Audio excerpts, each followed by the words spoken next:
Sexual activity और sex के ज़हनी सेहत पे और जिस्मानी सेहत पे और हमारी जज्बाती सेहत पे असरात। अस्सलाम वालेकुम जी, मैं हूं डॉक्टर ताहिरा अरबाब। मैं एक माहिर नफ्सियात होने के साथ साथ रिलेशनशिप थेरेपिस्ट हूं और सेक्स थेरेपिस्ट हूं। सेक्सुअल एक्टिविटी एक नॉर्मल हमारी जो बॉडी की नीड है वो है, और ये बाकी सारी जो नॉर्मल हमारी कुदरती ज़रूरियात हैं उसकी तरह की एक ज़रूरत है।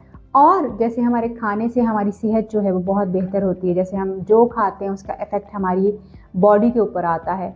अगर हम बहुत ज़्यादा फ़ास्ट फूड खाते हैं, ड्रिंक्स वगैरह बहुत ज़्यादा पीते हैं, तो हमारा पेट जो है बहुत ज़्यादा भरना शुरू हो जाता है, हमारे हार्ट को प्रॉब्लम्स होना शुरू हो जाते हैं। मे बी अगर हम डायबिटिक हैं तो हमारी डायबिटीज़ कभी भी कंट्रोल नहीं होती। इसी तरह से सेक्सुअल एक्टिविटी अगर आप अपने पार्टनर के साथ बहुत पुरसकून होकर जो है इसको कर रहे होते हैं तो इसके भी बहुत पॉजिटिव इफ़ेक्ट्स आपकी सेहत के ऊपर आते हैं। जैसे ये आपकी ऑफ कोर्स आपकी मेंटल हेल्थ को ये सबसे ज़्यादा और पॉजिटिवली जो है वो इफ़ेक्ट करती है। यानी आपका मूड बहुत ज़्यादा अच्छा होता है, आपकी सैडनेस इससे कम होती है, लोगों का स्ट्रेस मैनेज इससे होता है। और इसी तरह से जो है वो लोग जो कि सेक्सुअल एक्टिविटी को रेगुलरली प्रैक्टिस कर रहे होते हैं उनकी फ़िज़िकल हेल्थ में ख़ास तौर पे आदमियों के लिए प्रोस्टेट जो कैंसर है उसके चांसेस जो हैं वो कम होते हैं। लोगों का ब्लड फ्लो जो है बहुत ज़्यादा बेहतर होता है। जिन लोगों को हार्ट प्रॉब्लम्स का ख़तरा हो सकता है या फैमिली हिस्ट्री होती है, अगर वो रेगुलरली सेक्सुअल एक्टिविटी में होते हैं तो उनको हार्ट प्रॉब्लम्स के होने का ख़तरा कम होता है। बिकॉज सेक्सुअल एक्टिविटी के दौरान आपकी बॉडी जो है बहुत ज़्यादा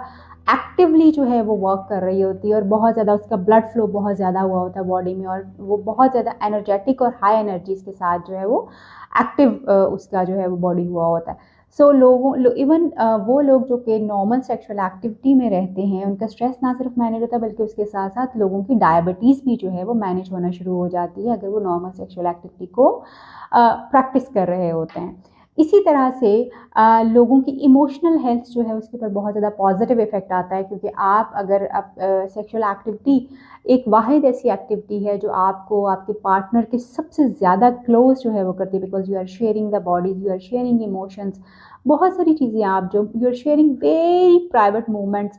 तो वो आप जब अपने पार्टनर के साथ इतने ज़्यादा अटैच्ड होते हैं बहुत क्लोजली तो आपकी इमोशनल हेल्थ ऑटोमेटिकली बेहतर होती है। और अगर दोनों पार्टनर्स की सेटिस्फेक्शन जो है वो बहुत ज़्यादा हो और एक दूसरे के साथ उनकी केमिस्ट्री बहुत ज़्यादा अच्छी हो तो उस सूरत हाल में दोनों का ताल्लुक जो है वो भी इम्प्रूव करता है और सेक्सुअल एक्टिविटी के साथ लोगों के पॉजिटिव इमोशंस जो हैं वो एसोसिएट हो जाते हैं। But at the same time अगर सेक्सुअल एक्टिविटी को जो है आप या बिल्कुल परफॉर्म ना कर रहे हों, बिल्कुल इनएक्टिविटी हुई हो, तो फिर आपके मूड के ऊपर उसके बहुत ज़्यादा बैड इफ़ेक्ट होते हैं। आपकी बॉडी जो है उसमें आपको बहुत ज़्यादा लेथार्जी और बहुत ज़्यादा वीकनेस जो है वो फील होना शुरू हो जाती है। ऑफ कोर्स आपका ब्लड फ्लो उस तरह से रश नहीं करता जिस तरह से सेक्सुअल एक्टिविटी के दौरान जो है रश कर रहा होता है। आपका मूड में भी लो जो है वो रहना शुरू हो जाए, इरिटेटेड रहना शुरू हो जाए और आपको बात बात पे गुस्सा जो है वो आना शुरू हो सकता है। इसी तरह से जो है आपकी इमोशनल हेल्थ जो है, अगर सेक्सुअल एक्टिविटी आपके पार्टनर के साथ अच्छी सिंक्रोनाइज नहीं है, अच्छी नहीं है, तो उस सूरत हाल में आपका रिलेशनशिप तो सफ़र कर ही रहा होता है मगर उसके साथ साथ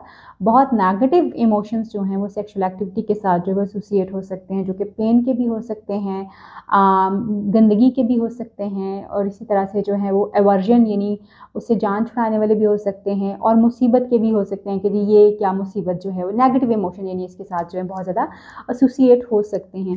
उम्मीद करती हूँ कि आज की ये वीडियो आपके सेक्सुअल कॉन्सेप्ट्स को जो है तब्दील करने में मदद करेगी। अपना ख्याल रखिए। अल्लाह। Good morning. I'm Dr. Nina, and I'll be your healthcare provider. Please let me know if you have any questions, and I'd be happy to help. Hi, Dr. Nina. I actually do have a few questions. Remember to start with a warm and friendly introduction, as you want your patient to feel comfortable. Now, let's see an example of listening to the patient's concerns. I've been having terrible headaches, and I don't know what to do.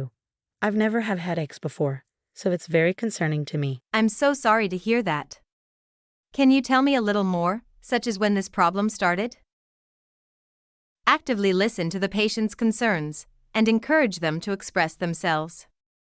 Listening carefully ensures you understand their needs, and it will make it much easier to help them. That's it for our first video.